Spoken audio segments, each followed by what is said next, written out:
Ciao, sono Gabriele e oggi andremo a visitare le coste di una meravigliosa terra, il Salento. Il Salento rappresenta la punta del cosiddetto stivale italiano. Andremo a sorvolare i suoi circa 300 km di costa. Partiremo da nord-est nelle zone di Casalabate, passando per il suo punto più est vicino a Otranto, per poi raggiungere il punto più a sud nei pressi di Santa Maria di Leuca.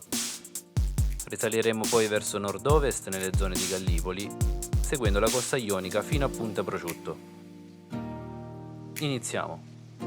Il territorio salentino della provincia di Lecce origina a nord-est vicino Casalabate e la sua abbazia di Santa Maria a Cerrate, attualmente gestita dal Fondo Ambiente Italiano. Casalabate si affaccia sul mare con un piccolo porticciolo. Proseguo il mio viaggio passando da Torre Rinalda e soffermandomi a Torre Chianca, che dista solo 10 km da Lecce. Nella zona nord c'è il bacino, dove ci si può rinfrescare l'estate grazie ad alcuni corsi d'acqua fredda, tra i quali il fiume sotterraneo Idume, che attraversando Lecce e il centro storico, sfocia qui e dà nome allo specchio d'acqua. Verso sud l'omonima torre, fatta costruire nel 1500 per difendere il Salento dagli attacchi dei pirati saraceni.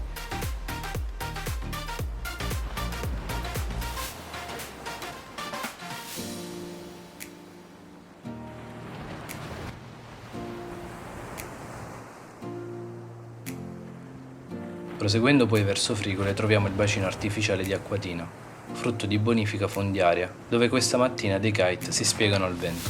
Più avanti si trovano molte zone paluose, prima di giungere a San Cataldo, popolato dai leccesi che sfruttano la vicinanza alla città per gustare un caffè vista mare o per un bagno veloce. In epoca romana era sede di un importante porto, intitolato all'imperatore Adriano, che ne aveva ordinato la ricostruzione. Oggi ne rimane ben poco nei pressi del faro. Qui sbarcò Ottaviano dopo aver saputo della morte di Cesare. Più a sud, dopo i due stagni Salapi e Pantano Grande, troviamo l'Oasi delle Cesine, un complesso naturalistico lungo 6 km, gestito dal WWF. Volando più a sud incontriamo Torre Specchia Ruggeri a sorvegliare il tratto di costa che diventa frastagliato e caratterizzato da tante piccole calette e isolotti, prima di giungere a San Fuoca.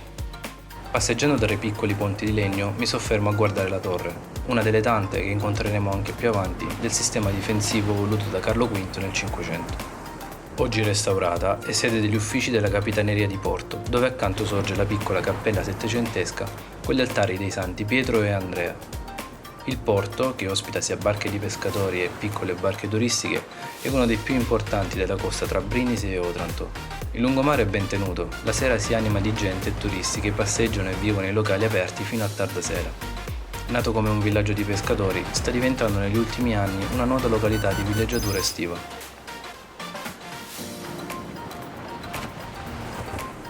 Seguendo la costa, Rocavecchia è sede di importanti scavi archeologici, di insediamenti umani dall'età del bronzo fino al Medioevo. Poco più avanti giungiamo alla Grotta della Poesia. Tanto bella quanto famosa, è una grotta generata per fenomeni carsici, formando una sorta di piscina naturale. Sul perché di questo suo nome, la leggenda ci racconta di una principessa dalla bellezza quasi paradisiaca, che amasse fare il bagno nelle acque della grotta. Ben presto la notizia si diffuse e fu così che i poeti provenienti da tutto il sud si riunivano in quel luogo per comporre versi ispirati dalla sua bellezza. In realtà non tutti sanno che le grotte sono due, e secondo più probabili ricostruzioni storiche il nome deriverebbe da Posia, che in greco vuol dire sorgente d'acqua dolce.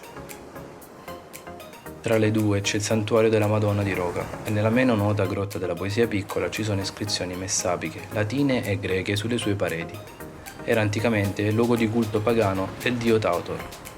Il mare di Torre dell'Orso è stato più volte insignito della bandiera blu d'Europa e ha una ricercatissima spiaggia di circa 800 metri, delimitata da due alte scogliere, di cui una ospita l'omonima torre.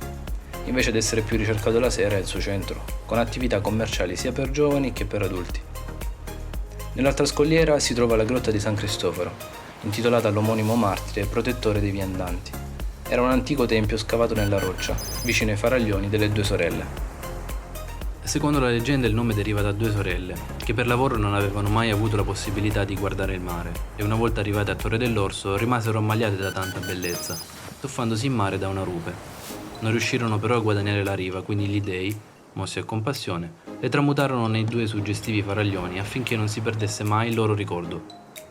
Dopo un lungo cossone di roccia giungiamo a Sant'Andrea. È una località ricercata per la bellezza dei faraglioni, delle calette e della piccola spiaggetta principale, su un tratto di costa anche questo bandiera blu.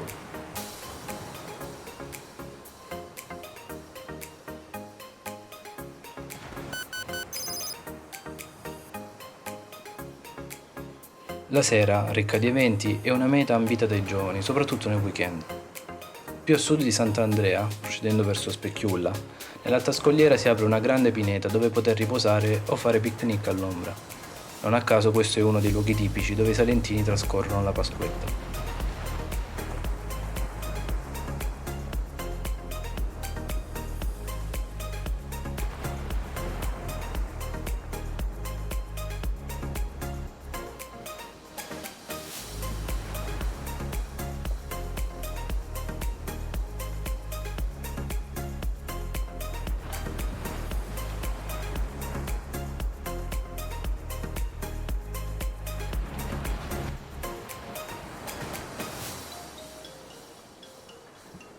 E quando le rocce lasciano spazio alla costa sabbiosa, so di ritrovarmi in prossimità dei laghi Alimini. Sono due laghi a nord della città di Otranto. Alimini Grande, che è stato generato dalla continua erosione del mare, e Alimini Piccolo, invece, da sorgenti di acqua dolce. Costituiscono uno dei luoghi naturali più pregiati del Salento, con un ecosistema in cui vivono diverse specie animali e vegetali. Quando la costa rocciosa ricomincia ad avere il sopravvento, troviamo la Baia dei Turchi, selvaggia e incontaminata, e raggiungibile però solo a piedi. In successione poi la caletta di Toraiello, la baia di Santo Stefano, la grotta delle Pupe, Baia Morrone, Baia Imperia.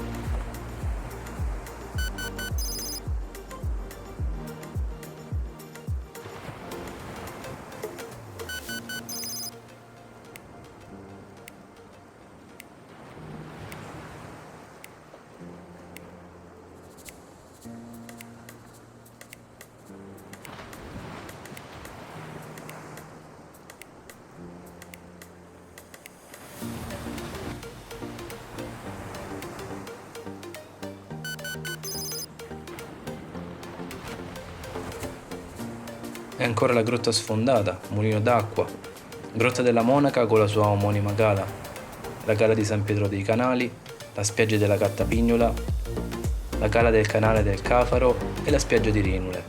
È un tratto di costa affascinante e vedendolo dall'alto è un vero piacere.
La roccia ritorna sabbia per la città di Otranto, caratteristica per il suo porto, che sebbene oggi ospita solo piccole imbarcazioni, un tempo era importante negli scambi con l'Oriente, per il castello aragonese, assieme alle torri, i bastioni, le mura, con lo stemma di Carlo V al suo ingresso, per la cattedrale dell'Annunziata, che date le dimensioni è da ritenersi la chiesa più grande della Puglia e che ospita al suo interno un mosaico pavimentale, il più grande d'Europa, nonché i resti di 800 martiri che furono uccisi dai turchi durante l'invasione nel 1480.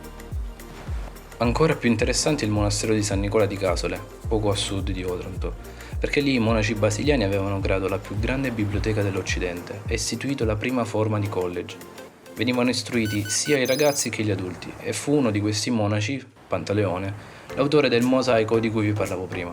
Ovviamente fu capoluogo di una grande provincia che comprendeva tutto il Salento, comprese anche quelle che oggi sono le province di Brindisi e Taranto, denominata come Terra d'Otranto. Nelle giornate più limpide è possibile intravedere dalla costa le montagne dell'Albania, distanti solo 80 km. La Torre del Serpe, a sud di Otranto, si ritiene che sia stata costruita nel periodo romano e che la torre avesse la funzione di faro. Ne sono scaturite leggende ed è presente nello stemma di Otranto. Nelle vicinanze, l'ipogeo di Torre Pinta, situato sotto l'omonima torre nella Valle delle Memorie, fu scoperto nel 1976. L'ipogeo, di cui non si ha una sicura datazione storica, potrebbe risalire al Neolitico e successivamente ampliato e sfruttato in varie epoche per svariate funzioni. Ad oggi è un agriturismo, ma è possibile visitarlo alla cortesia del personale che aprirà il cancello di questo posto misterioso. Un posto suggestivo è senza dubbio la cava di bauxite. La bauxite è una roccia sedimentaria dal caratteristico colore rosso, estratta in questo luogo per circa un ventennio, prima di essere definitivamente abbandonata nel 76. Durante la fase dello scavo è stata trovata una falda che ha determinato la formazione di un piccolo laghetto. Un posto suggestivo per il contrasto di colori. Assolutamente da vedere. Scendendo ancora verso sud ci si ritrova a Punta Palacia, punto più est d'Italia. Tant'è che a Capodanno non è strano trovarci persone rivolte verso il mare, ad ammirare la prima alba d'Italia del nuovo anno. Nel 2006 la Marina Militare aveva intenzione di ampliare la sua base già presente sulla scogliera di Punta Palacia, provocando una mobilitazione popolare. Fortunatamente nel 2011 viene accolto il ricorso delle associazioni ambientaliste e oggi possiamo continuare a godere tutti di questo luogo. La scogliera continua, incontrando sul percorso la Grotta della Macchia e l'isola di Sant'Emiliano, sorvegliata dall'omonima torre. Prima di arrivare a Portobarisco però troviamo la Grotta dei Cervi, scoperta nel 1970, che racchiude un inestimabile patrimonio archeologico. I suoi antichi abitatori hanno lasciato sulle pareti numerose testimonianze pittoriche, immagini di uomini, figure rituali, scene di caccia e animali. L'importanza del sito è stata tale da imporre la chiusura permanente della grotta. I reperti archeologici e fossili rinvenuti costituiscono il nucleo principale del Museo Paleontologico di Maglie. Portobarisco, rinomata per l'acqua cristallina e il panorama meraviglioso, ci offre ricci marini gustosissimi.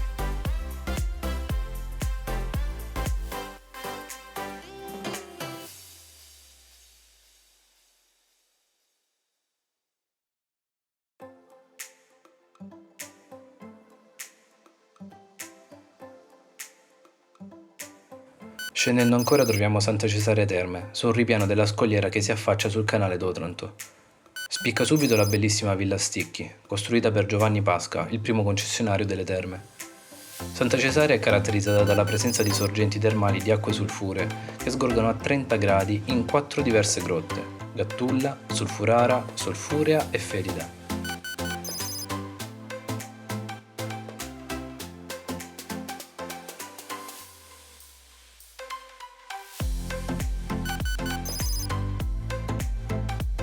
Proseguendo lo spettacolo continua con la Torre Migiano, il suo porticciolo e la spiaggia di Porto Migiano, con vicino la Grotta delle Ancore. Ci si può arrivare grazie a degli scalini scavati nella roccia. Questo piccolo arenile che si trova ai piedi delle alte falesie è bellissimo ed è assolutamente da vedere. Tra questa e Castro si trova la Grotta delle Streghe, in dialetto striale, da visitare, così come la Grotta della Zinzulusa, dal dialetto zinzuli, che significa stracci, con la sua leggenda del barone crudele. Il nome deriva dalla presenza, al suo interno, di numerosi stalattiti e stalagmiti, che alla luce del sole ricordano tanti stracci appesi. La Grotta Romanelli, le piccole grotte Rotunna e Rotunnella, la Grotta Azzurra e la Grotta Palombara, prima di giungere a Castro. Castro, da latino castrum, fortezza, l'insediamento prese il nome di Castrum Minerve per la presenza di un tempio consacrato a Minerva. Secondo un'interpretazione avvenne qui il primo approdo di Enea, scritto da Virgilio nell'Eneide. In fuga da Troia approdò qui e ripartì da eroe, pronto a continuare le sue imprese. Castro ospita un castello e mura bellissime, e più avanti si incontra un fiordo, chiamato Acquaviva per le sorgenti di acqua calda e fredda che vi si alternano.